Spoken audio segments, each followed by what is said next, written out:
বন্ধুরা, বাহুবলী নামটা শুনলেই একটা রাজসিক রাজ্য, মহাবলশালী যোদ্ধা আর অসম্ভব ভিজুয়াল গ্র্যান্ডনেস চোখের সামনে ভেসে ওঠে। আর এবার ফিরে এসেছে সেই জাদু। এস রাজামৌলি নিয়ে এসেছেন বাহুবলী দি এপিক, যা আগের দুই পর্বের থেকেও অনেক বেশি বড়, গভীর আর আবেগময়। তাহলে চলুন দেখে নিই এই নতুন অধ্যায়ে আসলে কি আছে। গল্পটা শুরু হয় মহিষ্মতি রাজ্যের অতীত থেকে, যেখানে দেখানো হয়েছে কিভাবে রাজবংশের শুরুর ইতিহাস গড়ে উঠেছিল।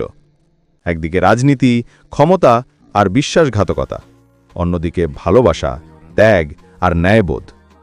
এই সিনেমা আসলে আমাদের ফিরিয়ে নিয়ে যায় সেই সময় যেখান থেকে বাহুবলী নামটা হয়ে উঠেছিল এক কিংবদন্তি। রাজামৌলি তার স্টোরি টেলিং দিয়ে দেখিয়েছেন কিংবদন্তি তৈরি হয় না একদিনে, সেটা গড়ে ওঠে সাহস আর ত্যাগ দিয়ে। প্রভাস আবারও স্ক্রিনে রাজা হিসাবে একদম অসাধারণ। তার চোখের এক্সপ্রেশন আর সংলাপের ভঙ্গি, এক কথায় royal and powerful. Rana Daggubati villain চরিত্রে আরও মারাত্মক। তার শান্ত কিন্তু ভয়ঙ্কর উপস্থিতি একদম চিলস দেয়। অনুষ্কা শেট্টি ও তামান্না এবার শুধু গ্ল্যামার নয়, গল্পে এনেছেন গভীরতা ও আবেগ।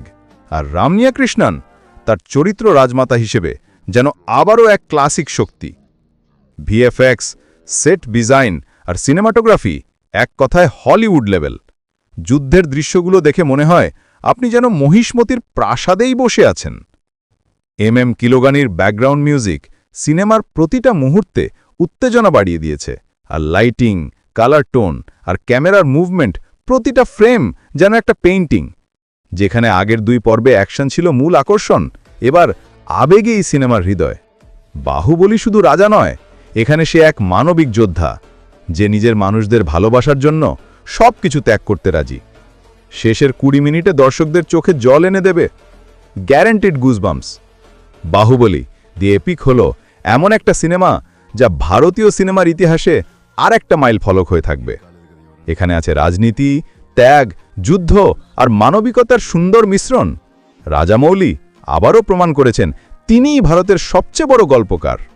আমার রেটিং 4.8/5, একটা ভিজুয়াল মাস্টারপিস যা শুধু দেখা নয়, অনুভব করার মতো। তোমাদের কেমন লেগেছে বাহুবলী দি এপিক? কমেন্টে জানাও।